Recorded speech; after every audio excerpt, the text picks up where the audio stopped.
Welcome everyone. Today I'm going to talk about traditional methods in Arthropod pest control. This is a presentation prepared in the context of the video series of the Erasmus Plus project Agroheritage. But first, let me introduce myself. My name is Maria Papas, and I'm an associate professor in entomology and acarology at Democritus University of Thrace.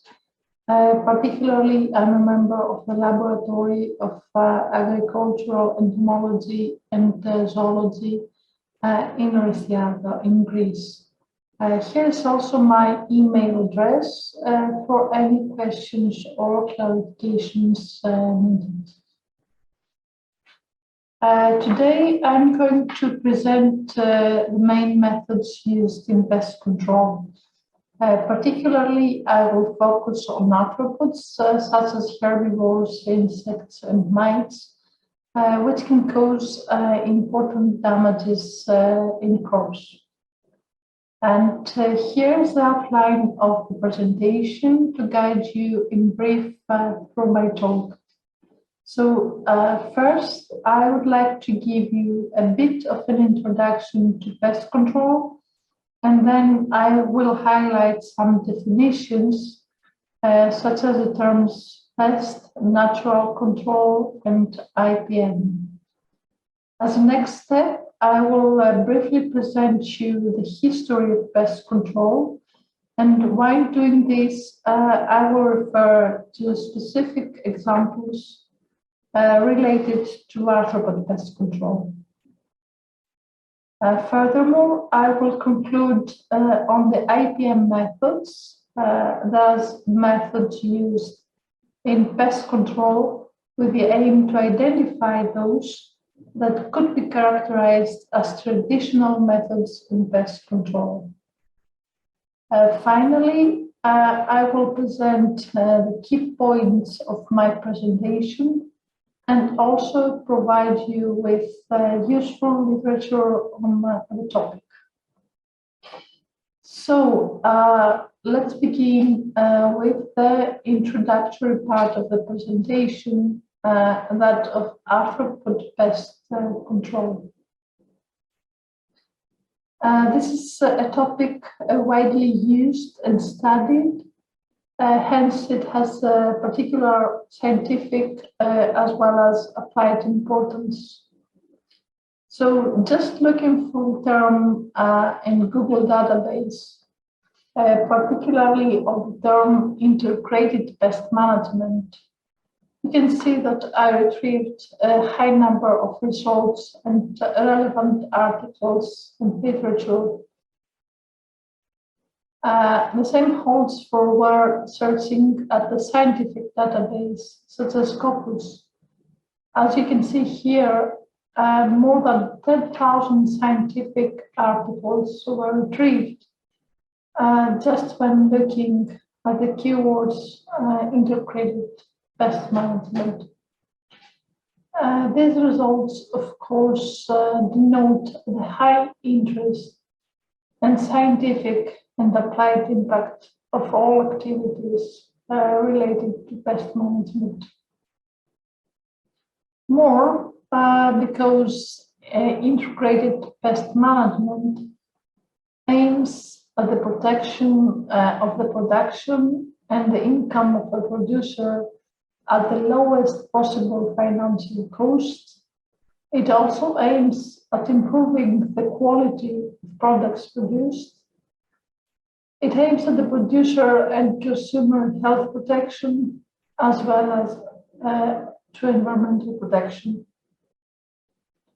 Having said all the above, we can now proceed with some definitions on the topic of today's talk.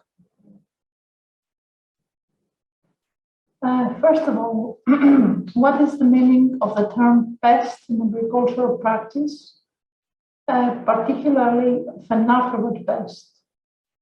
As you can see here, highlighted, a crop's pest is the organism that can cause damage with its activity, capable of reducing performance or crop quality, and finally, the producer's income.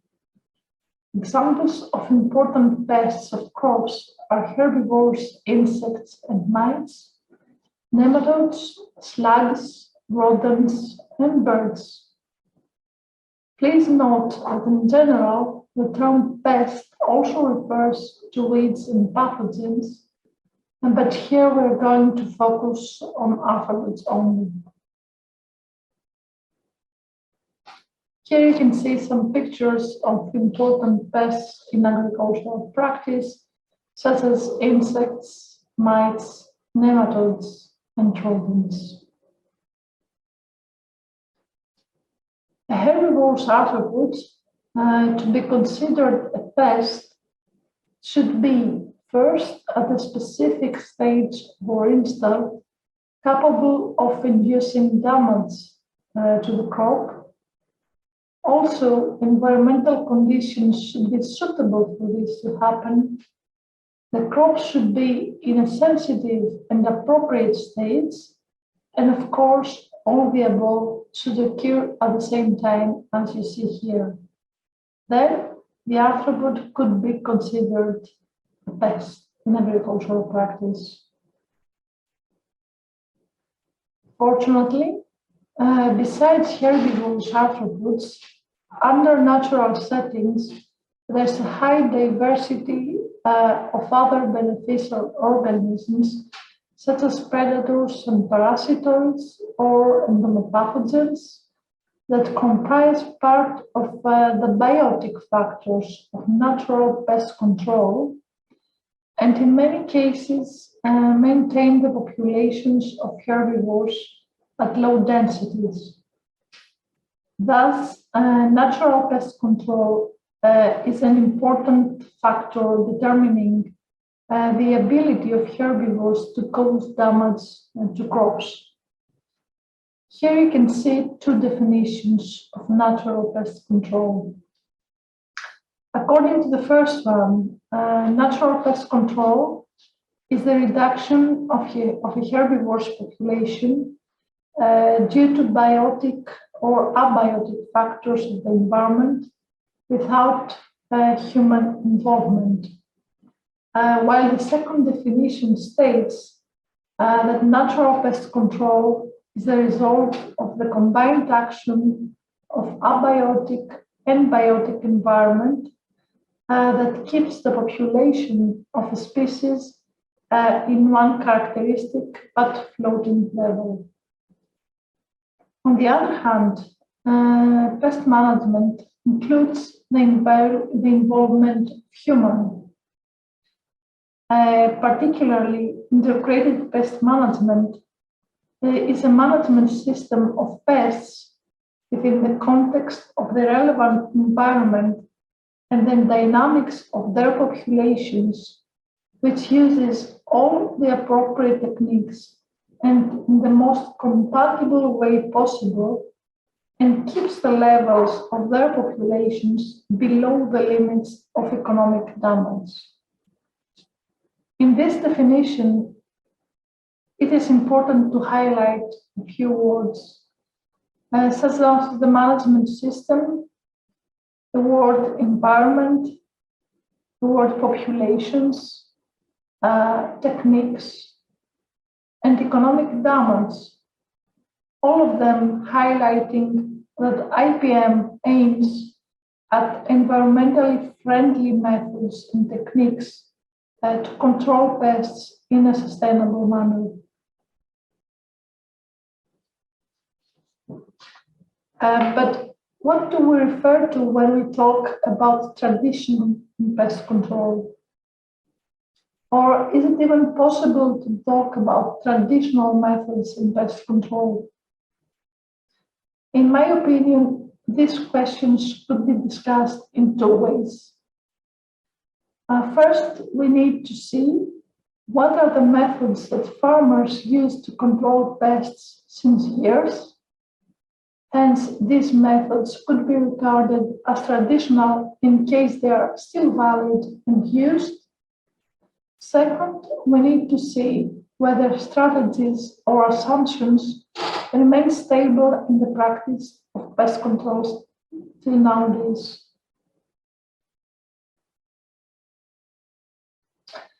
Here you can see the main categories of methods used to control pests. The main categories are highlighted in green, and these are cultural methods, for example, crop rotation, the use of plant traps, soil cultivation, weeds and crop residues control, and resistant varieties. Also, mechanical methods, such as collection, trapping, the use of nets, and low and high temperatures, as well as chemical methods, such as the use of pesticides and insecticide regulators and other compounds, and importantly, the use of biological control methods, such as the use of fighting pathogens against insect pests, as well as predators and parasitoids, also the release of sterile insects. And finally, biotechnological methods, such as the use of pheromones, mating disruption, and genetically modified crops. So, which of these methods can we spot in the development of pest control? And why they have been used traditionally? Well, there are two reasons why these control methods have been used. First, to ensure food production for the growing population of humans. Second, to ensure human disease control. The first reason, of course, refers to the protection of crops from harmful arthropod pests. The second, to the control of arthropods that are vectors of human diseases. Here, in this talk, we focus on arthropod pests of crops.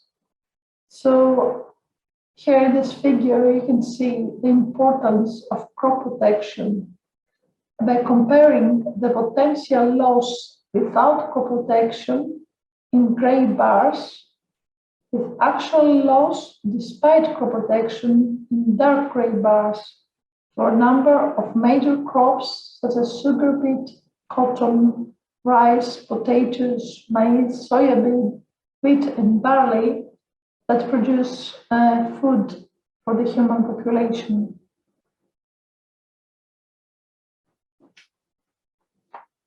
But when did human interventions in the context of pest control begin, and how did they develop? To answer these questions, and importantly, find out which are those methods that could be considered as traditional pest control tools, here I present a brief history beginning from the onset of agriculture at 80,000 years BC. From the top to the end of the slide, and the ones that follow, you can see several examples of pest control where I have highlighted in color some of them. For example, 2500 years BC, the Sumerians used sulfur to control insects and mites, while in 1500 BC, there was the first description of a cultural control method, namely soil time modification.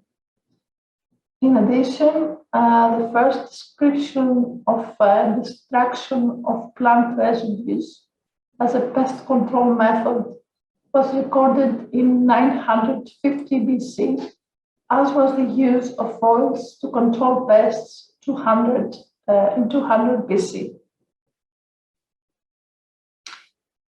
Importantly, in 300 AD, there was the first report on the use of biological control, specifically of the ant species Trakya maritima, that was used in citrus orchards to control Lepidopteran and Coleopteran larvae. Afterwards, in 763 AD, Linnaeus had proposed the control of pests in orchards with mechanical measures, as well as the use of predatory insects. In 1602, there was the first observation of the larvae of the parasitoid Cutesia agglomerata. And in 1700, there was an observation of the parasitoids of the genus Pedius, although in China, from 300 AD, they knew about silkworm parasitoids, hence 600 years earlier than in Europe. Also, later on, in 1762, there was the first reference to a resistant variety of wheat to the Arthropod pest. Afterwards, in 1800 AD, we can find the first books and articles on implementation of chemical, biological control, as well as mechanical and cultural measures, while in 1870 to 1890, we had the entry of Vitis vitifoliae from America to Europe. First spray machine is found in 1880 AD, and importantly, in 1888, we can spot the first example of successful classical biological control with the introduction of Rhodolia cardinalis in California for the control of Visaria pucasi. Here you can see the biological control agent, Rhodolia cardinalis, that was used successfully in 1888 against Visaria pucasi in citrus orchards in California. In 1884, we find records on the culture also of an enanthum pathogenic fungus as a biological control agent of insects. And by 1910, Paris green dye and arsenic were the most widely used insecticides, while in 1935, we can spot the development of resistant cotton varieties to Emposca, different Emposca species in South Africa and in India. Now, importantly, between 1920 and 1930, there were 30 cases of introduction and release of predatory insects in different countries to control herbivorous pests. While in 1930, we record the development of synthetic organic insecticides. And of course, in 1930, the discovery of DDT, together along with 1940, where we can spot the development, the identification of an enanthum virus for the control of a coleopteran species. By 1960, there were already cases, of course, of development of resistance to DDT and other insecticides.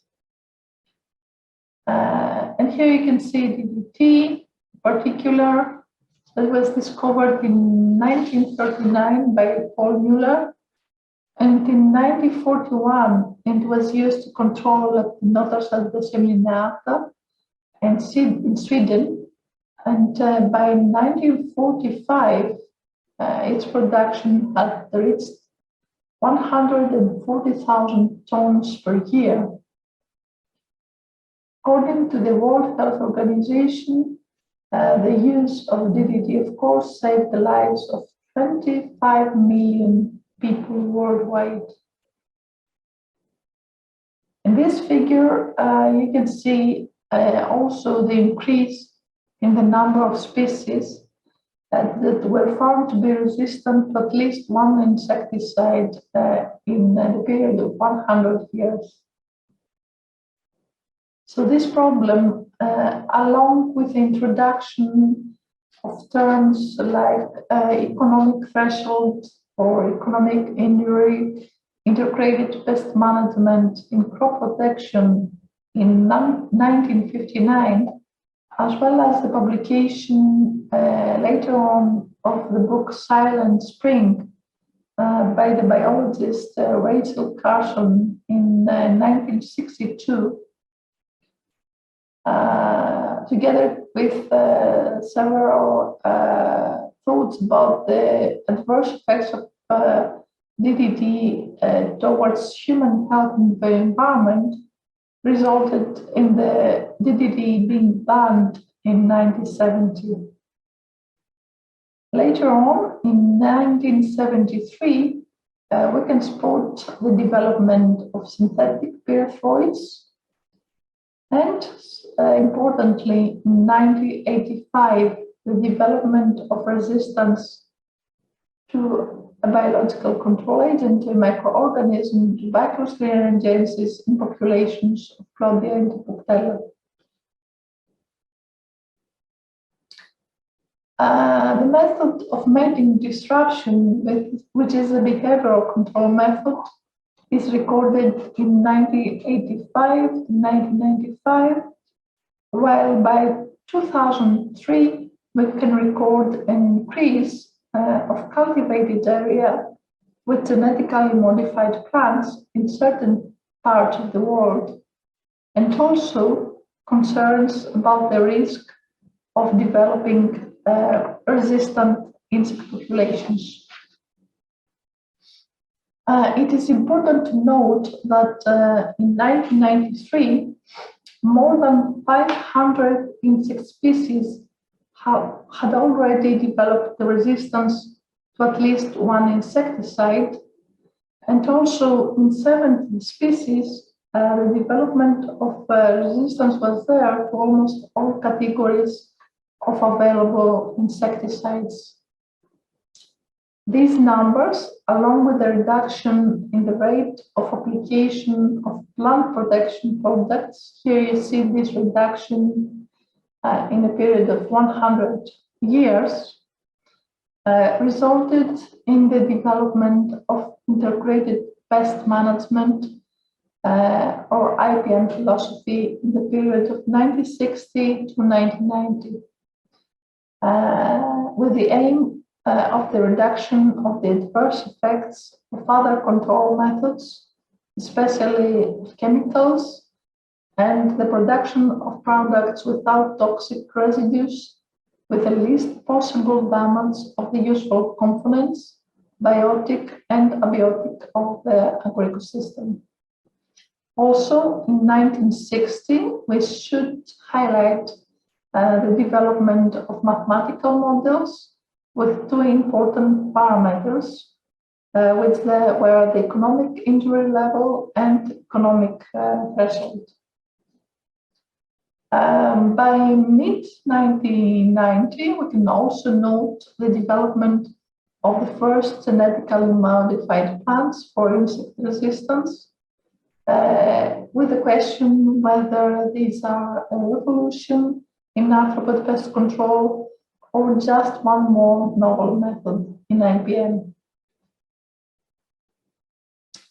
To conclude, after this brief history of pest control and remembering the list of the different categories of pest control methods, to answer the question, which ones of the methods could be considered as traditional, or differently, which of these methods were not included in the chronological series so that we cannot name them traditional, we should check the list shown on the slide. So doing this, we can see that first one, cultural methods, were indeed included in our description, in our history. And so did mechanical methods, as well as chemical ones, and of course, biological control methods were included. Whereas the use of biotechnological methods, especially those related to the genetic modification of crops, are still under question. So, to wrap up, and showing the key points of my talk, we may say that pest control is a long history process. A series of different methods have been traditionally used by farmers in pest control over the years, such as cultural, chemical, behavioral, and biological control methods. Of course, new methods are arising, such as biotechnological methods, prediction models, etc. But IPM aims to use both traditional methods and new methods, novel methods, in a sustainable manner. Overall, most of the categories of methods used in pest control nowadays can be considered as traditional, and novel ones are yet to be discovered. And with this, I would like to propose you 3 books where you can find relevant information on the use of different methods against arthropod pests. Thank you for your attention.